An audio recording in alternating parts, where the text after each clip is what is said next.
The North's official KCNA news agency said Washington was misleading public opinion by claiming the denuclearization pledge was the result of sanctions and other pressure.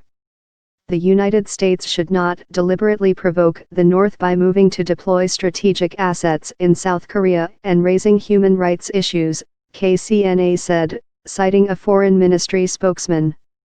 This act cannot be construed otherwise than a dangerous attempt to ruin the hardly won atmosphere of dialogue and bring the situation back to square one, the spokesman was quoted as saying.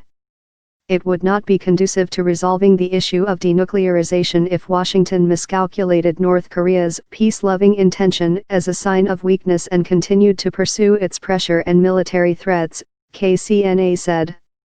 U.S. President Donald Trump, who plans to meet Kim over the next few weeks, has said he will maintain sanctions and pressure on the North and not repeat the mistakes of past administrations, and has said his tough stance had led to the breakthrough. Trump told the National Rifle Association's annual convention in Dallas on Friday that he had toned down his rhetoric in anticipation of the talks after labeling Kim "Little Rocket Man" last year and threatening him with fire and fury. Moon said Trump deserved a Nobel Peace Prize for his efforts to end the standoff with the North.